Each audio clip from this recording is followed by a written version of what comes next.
Kwa jina naitwa Mhandisi Amos Jackson, ni mkurugenzi mkuu wa chama cha waingizaji na wasambazaji wa gesi ya mitungi ambayo ndio tunatumia majumbani kwa ajili ya kupikia. Sasa leo tuko hapa kuongea na nyie waandishi wa habari pamoja na wasanii.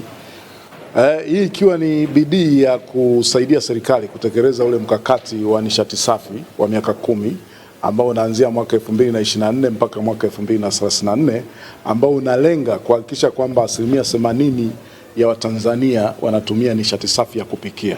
Kwa leo tumekutana na nyie waandishi wa habari na wasanii kwa sababu hata katika ule mkakati wasanii pamoja na vyombo vya habari vimeainishwa kwamba ni wadau wakuu sana katika kufikisha taarifa muhimu na sahihi kwa wananchi katika uhamasishaji wa nishati safi ya kupikia.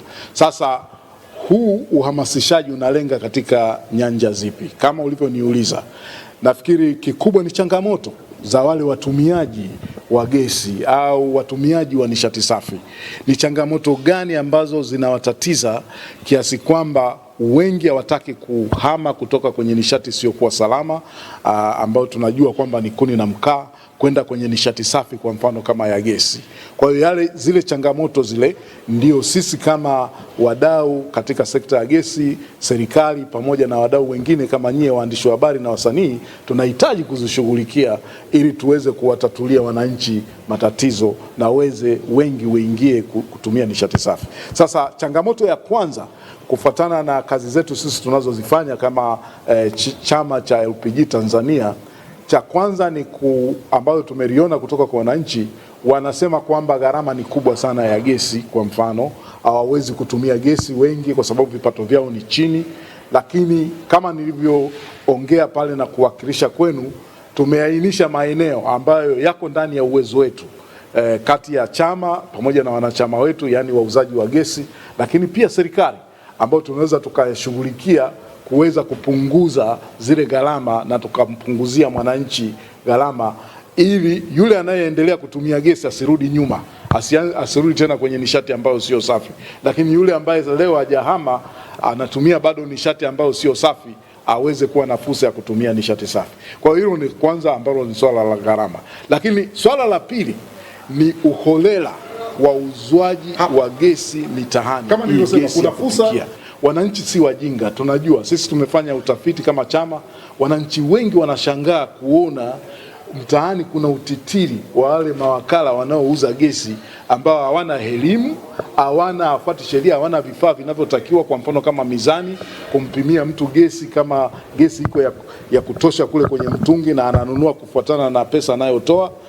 Kwa hiyo lakini pia hao mawakala hawatoi elimu kwa hao watumiaji, wao wenyewe hawana elimu ya gesi.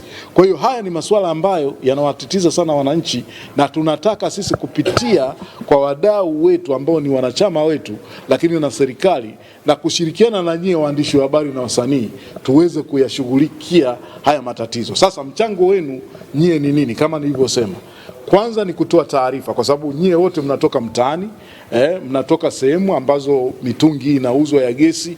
Kwa hiyo ukiweza kukusanya zile taarifa kwa kutumia ujuzi wako, kwa kutumia uwanja wako wa fani yako uliyosomea, na kuweza kufikisha taarifa kwa umma kwa namna yote ile unaoweza, utakuwa umeweka mchango mkubwa sana, kwanza kuwarekebisha tabia au mawakala ambao wanavunja sheria mtaani, ili wabadilike kwa kutumia nguvu ya wananchi na nguvu ya wanahabari na nguvu ya wasanii. Tunajua sheria zipo, lakini wengi tumekuwa tukivunja zile sheria. Sasa taasisi za serikali zinazosimamia hizo sheria haziwezi kufika kila sehemu, tunajua zikafika kila mtaa, lakini kwa sababu sisi tunatoka mtaani, tukiweza kutumia ile nguvu ya mwananchi, nguvu ya mlaji wa gesi, kumbadilisha tabia yule mfanyabiashara, nafikiri tutakuwa tumefanikiwa kwa kiasi kikubwa sana. Watu wanalalamika kuhusu vifaa, kwa mfano visivyokizi ubora wa matumizi ya gesi.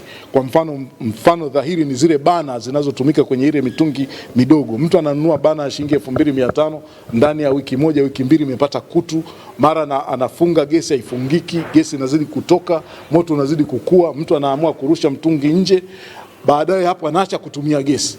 Hiyo inakwamisha bidii za serikali kufikia ule mkakati Kwa hiyo sisi kama taasisi tunaongea na vyombo vinavyodhibiti mambo ya ubora wa vifaa, shirika letu la viwango la TBS, kuhakikisha kwamba wanaweka budget kuanza kufuatilia kwa karibu wale wanaoingiza vifaa ambavyo havikizi ubora unaotakiwa. Kwa mambo yote haya kwa ujumla wake ni mambo muhimu sana, na tunafikiri kwamba, lakini pia kuna swala la taasisi zetu za kifedha kuwa na mchango kuhakikisha kwamba wanatengeneza mifumo ya mikopo kwa wananchi ambao wana kipato cha chini, kama vile kuisaidia serikali kwenye mambo ya ruzuku. Tumeona serikali inatoa ruzuku sasa hivi, lakini vyombo vya fedha vinafanya nini?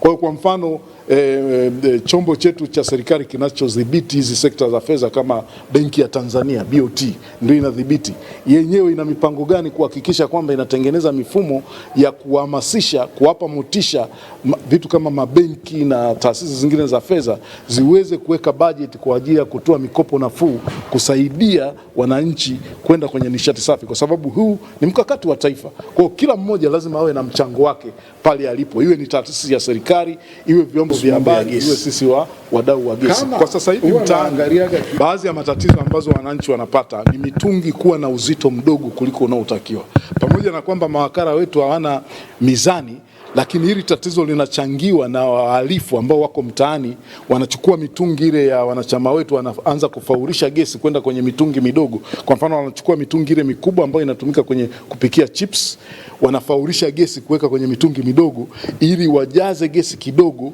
waweze kuuza kwa bei kubwa. Kwa hiyo unakuta mtu unanunua gesi kama unanunua kilo 6, lakini mle ndani kuna kilo 4. Unapikia wewe, ulishazoea kupikia ule mtungi ufike wiki 3 wiki 4, unakuta ndani ya siku 10 mtungi umeisha. Sasa watu wanaanza kufikiri ni wanachama wetu ndio wamejaza ile gesi kidogo, kumbe ni wahalifu wako mtaani. Sasa tunataka kusema kwamba tuwaombe wananchi kwa kutumia hiyo nguvu ya wananchi.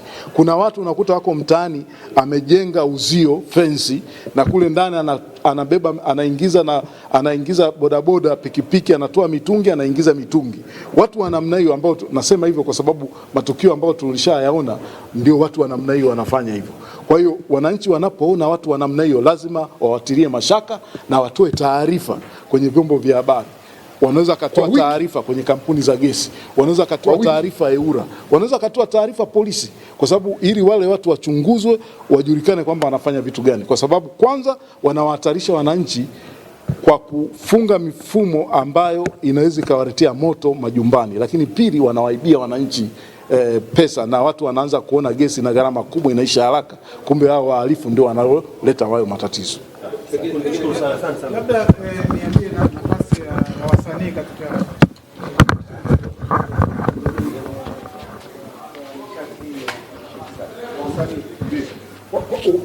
tukiangalia zile changamoto ambazo tumesema, mambo ya bei, mambo ya elimu, mambo ya uhalifu mtaani, wasanii tukihamasisha kwamba wasanii wajaribu kujitokeza na kutunga michezo ambayo inaashiria kwa mfano wahalifu wanavyofanya zile kazi kule mtaani, ili watu wapate kufahamu kwamba hao wahalifu wanatumia mbinu gani na katika mazingira yapi. Kwa hiyo msanii anapocheza mchezo ambao unaonyesha hiyo, wananchi wataangalia, watajua, wataanza kufananisha. Ndio maana tunamuona fulani naye pia anaingiza pikipiki hapa na mitungi anatoka. Wataanza kumfuatilia mtu kama huyo. Lakini pia wataanza kuwashtua mawakala kwamba wasianze kupokea mitungi kutoka kwa wahalifu, wakauza ile mitungi wakawauzia wananchi mitungi ambayo haikidhi viwango vinavyotakiwa. Kwa hiyo wasanii wana nguvu kubwa sana kama nilivyosema, pamoja na waandishi wa habari, na ndio maana leo tumekutana na wasanii pamoja na waandishi wa habari ili tuweze kubadilishana mawazo kwa ajili ya kutatua hizi changamoto ambazo wananchi wanakumbana nazo. Jina langu naitwa Sultani Mohamed Mlima. Jina langu la sanaa naitwa Zungwa Milongo Zumai. Mimi ni muigizaji, lakini pia ni mdau wa mazingira, ni mdau wa nishati safi. Kwenye semina hii yetu ya leo, mimi nimejifunza vitu vingi sana. Sisi kama wasanii tuna jukumu kubwa sana la kuelimisha, kusaidiana na serikali yetu ya Jamhuri ya Muungano wa Tanzania, kusaidiana na wanahabari, kusaidiana na wadau mbalimbali, kuelimisha na kuhamasisha matumizi ya nishati safi ya majumbani. Lakini jambo la pili, hii ni fursa kwetu kama wasanii, kama alivyoeleza mkurugenzi mkuu wa wadau kwamba sisi kama wasanii tuna jukumu kubwa mbele yetu la kutengeneza michezo mbalimbali, kutengeneza content mbalimbali zitakazopeleka elimu kwa ajili ya matumizi ya nishati safi majumbani. Kwa hiyo kuna vitu vingi tumejifunza, na sisi kwa kama mimi, kwa sababu niko sehemu ya uigizaji, lakini tunazalisha hizo content, tunazalisha michezo ya kuigiza, tunaenda kuzifanyia kazi ili tupeleke elimu kwa Watanzania wenzetu. Kila mwaka tunachukua vijana toka chuo kikuu. Suleiman Mkumbila Chiwaula Chata Maalim Mdoka. Ukipenda unaweza kanita Mogo Mchungu, Mzee Kulunge, Mzee Kolezo, yote majina yangu, hata ukiniita mume wangu naitika. Kimsingi ni kwamba ili swala ni swala kubwa sana, swala ni nishati safi. Kwa sababu maana yake sisi wengi wetu hatuna budi kulisema tu, japo inaonekana kama ile neno kidogo lina mgogoro. Sisi wengi wetu tunatumia nishati chafu. Sasa elimu inatakiwa sana kwenye swala hili, kwa sababu mtu akipatiwa elimu ya mazingira, nafikiri atakuwa yuko vizuri sana. Kwa sababu gani? Ataacha kutumia nishati chafu na atatumia nishati safi. Lililopo sasa, wale watu wa chini kabisa ambao ni watu wa vijijini, wao hutumia sana kuni, na tunajua kabisa kwamba hususan kina mama wengi ndio kazi yao kupika. Kwa hiyo wale watu wazima wale wakipika kule ndani, wakitoka kule na macho mekundu kwa ajili ya ule moshi wa ule wa zile kuni, watoto wao na wajukuu zao wanawapiga, wanawaua, wanaona kama vile ndio wachawi wanaologea watoto wao, kumbe sio, kwa ajili ya nishati wanayoitumia. Kwa hiyo kimsingi ni kwamba tunachotakiwa kufanya ni kupeleka elimu vijijini kwa watu wa hali ya chini ambao ndio wao ndio wahusika wakubwa hilo.